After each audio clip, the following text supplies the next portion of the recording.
ಅವ್ರವ್ರಿಗೆ ಗೊತ್ತಿರತ್ತೆ ಹೇಗಿರತ್ತೆ ಅಂತ. ನಾವ್ ಯಾರಿಗೂ ನೀವು ಡಿವೋರ್ಸ್ ತಗೊಳ್ಳಿ, ಫ್ರೆಂಡ್ಲಿ ಆಗಿ ಡಿವೋರ್ಸ್ ಕೊಡಿ ಅಂತ ಎಲ್ಲೂ ಮೆಸೇಜ್ ಕೊಡ್ತಾ ಇಲ್ಲ. ಅಥವಾ ನಮ್ ಇಂಟೆನ್ಷನ್ ಕೂಡ ಅದಲ್ಲ. ಇವಾಗ ಅವ್ರ ಲೈಫ್ ನ ಸಾಲ್ವ್ ಮಾಡ್ಕೊಂಡು ಅವ್ರ ಮುಂದೆ ಹೋಗೋದು ಅಂದ್ರೆ ಅದು ಅವ್ರ ಮೇಲೆ ಡಿಪೆಂಡ್ ಆಗಿರುತ್ತೆ. ಅವ್ರ ಲೈಫ್ ನ ಹೇಗ್ ತಗೊಂಡ್ ಹೋಗ್ತಾರೆ ಅದು ಅವ್ರ ಇಂಡಿವಿಜುವಲ್ ಥಿಂಕಿಂಗ್. Just compatibility. ಇವಾಗ ನೀವು ಚಂದನ್ ಕಾಫಿ ಇಷ್ಟ, ನನಗೆ ಟೀ ಇಷ್ಟ, ನಾವಿಬ್ರು ಕಾಫಿನೇ ಕುಡಿ ಅಂತ ಅವ್ರು ನನಗ್ ಫೋರ್ಸ್ ಮಾಡಕ್ಕಾಗಲ್ಲ. ನೀನ್ ಟೀನೇ ಕುಡಿ ಅಂತ ನಾನು ಅವ್ರಿಗೆ ಫೋರ್ಸ್ ಮಾಡಕ್ಕಾಗಲ್ಲ.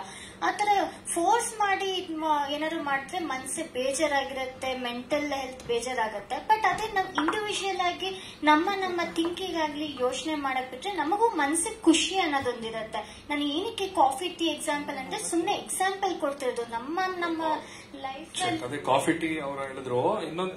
ಇನ್ನೊಂದು ಹೇಳುತ್ತೀನಿ ಅಂದ್ರೆ ಇನ್ಕಂಪ್ಯಾಟಬಿಲಿಟಿ ಅಂದ್ರೆ ಹೊಂದಾಣಿಕೆ ಆಗದೆ ಇರೋದು ಅಂತ ಹೇಳಿದ್ರೆ, ಇವಾಗ ನನಗೆ ಬೆಳಗ್ಗೆ ನಾನು ಬೇಗ ಎಚ್ಚರ ಆಗೋದು ನನ್ನ ಒಂದು ಜೀವನ ಶೈಲಿ. ನಾನು ಬೆಳಗ್ಗೆ ಬೇಗ ಎದ್ದೇಳ್ತೀನಿ, ಅರ್ಲಿ ಮಲ್ಕೊಳ್ತೀನಿ. ಸೊ ಇವರು ಲೇಟ್ ಆಗಿ ಮಲ್ಕೊಳ್ತಾರೆ ಮತ್ತೆ ಲೇಟ್ ಆಗಿ ಹೇಳ್ತಾರೆ. ಸೊ ಈ ರೀತಿಯಾದಂತ ಫಸ್ಟ್ ಇಲ್ಲಿಂದಾನೇ ಶುರುವಾಯಿತು. ಸೊ ಇವಾಗ ಈ ತರ ಏನಾದಾಗ ನಮ್ಮಿಬ್ರಿಗೆ ಒಬ್ರಿಗೊಬ್ರು ಟೈಮೇ ಕೊಡಕ್ ಆಗ್ತಾ ಇರ್ಲಿಲ್ಲ. ಶೀಸ್ ಅ ನೈಟ್ ಪರ್ಸನ್, ನಾನು ಮಾರ್ನಿಂಗ್ ಪರ್ಸನ್. ಸೊ ಇಲ್ಲಿಂದ ಸ್ಟಾರ್ಟ್ ಆಗಿ ಹಲವಾರು ವಿಚಾರಕ್ಕೆ ನಾನು ಅವಾಗಲೇ ಫಸ್ಟ್ಗೆ ನಾನು ಮೊದಲಿಗೆ ಹೇಳ್ದಂಗೆ ಇಬ್ಬರ ಒಂದು ಜೀವನ ಮತ್ತು ಜೀವನ ಶೈಲಿ, ನಾವು ಜೀವನನ ಅರ್ಥ ಮಾಡ್ಕೊಂಡಿರುವಂತಹ ವ್ಯಾಖ್ಯಾನ ಬೇರೆ ಬೇರೆ ಇತ್ತು. ಸೊ ಹಾಗಾಗಿ ಅದಕ್ಕೆ ರೆಸ್ಪೆಕ್ಟ್ ಮಾಡಿ ಇವತ್ತು ಈ ಒಂದು ಡಿಸಿಷನ್ ಬಂದಿರೋದು. ಮತ್ತೆ ಅದನ್ನೇ ಮತ್ತೆ ಇನ್ನೊಂದ್ಸಲ ಮತ್ತೆ ರಿಪೀಟ್ ಮಾಡ್ಬೇಕಾಗುತ್ತೆ ಇನ್ನೇನೇ ಕ್ವಶನ್ಸ್ ಬಂದ್ರು.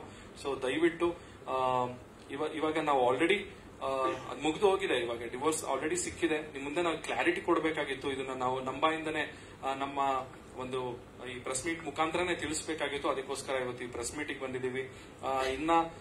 ಇನ್ನಷ್ಟು ಹೇಳ್ಕೊಳ್ಬಾರ್ದೇ ಇರುವಂತ ಅಂತ ವಿಚಾರ ಏನಿಲ್ಲ, ಅಂತ ಕೆಟ್ಟ ವಿಚಾರಗಳು ಅಂತದೇನು ಇಲ್ಲ. ಸೊ ಹಾಗೆ ಖಾಸಗಿ ವಿಚಾರಗಳನ್ನ ನಾನು ಎಲ್ಲರ ಮುಂದೆ ಬಹಿರಂಗವಾಗಿ ನಾನು ತಿಳಿಸೋಕು ನನಗೆ ಮನಸ್ಸಿಲ್ಲ.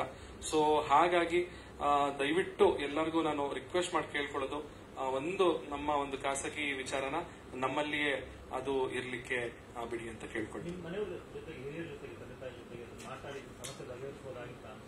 ಎಲ್ಲರ ಹತ್ರ ಮಾತಾಡಾಗಿತ್ತು. ಎಲ್ಲ ಅವ್ರ ಫ್ಯಾಮಿಲಿ, ಅವ್ರ ಪೇರೆಂಟ್ಸು, ನಮ್ಮ ಫ್ಯಾಮಿಲಿ, ನಮ್ಮ ಪೇರೆಂಟ್ಸು ಎಲ್ಲರೂ ಸುಮಾರು 1 ವರ್ಷಕ್ಕೂ ಹೆಚ್ಚು ಹಿಂದೆಯಿಂದಾನೇ ನಾವು ಈ ಮಾತುಗಳನ್ನ ಆಡಿ ಕೊನೆದಾಗಿ ಯಾವುದೇ ರೀತಿಯ ಕಾನ್ಫ್ಲಿಕ್ಟ್ ಇಲ್ದಲೆ ಪರಸ್ಪರ ಜಗಳ ಆಡ್ಕೊಂಡು ಸಾಕಷ್ಟು ನೋಡ್ತೀವಿ. ಸಾಕಷ್ಟು ಕೇಸ್ಗಳಲ್ಲಿ ಅವ್ರ ಮೇಲೆ ಇವ್ರು ಅಲಿಗೇಷನ್ ಮಾಡಿ, ಇವ್ರ ಮೇಲೆ ಅವ್ರು ಅಲಿಗೇಷನ್ ಮಾಡಿ, ಬೀದಿ ರಂಪಾಟ ಮಾಡಿ ಅದಕ್ಕೊಂದು ಲಾಸ್ಟಿಗೆ ಫೈನಲ್ ಆಗಿ ಡಿವೋರ್ಸ್ ತಗೊಳ್ತಾರೆ. ಸೊ ಅದ್ಯಾವ ರೀತಿ ಆಗೋದ್ ಬೇಡ.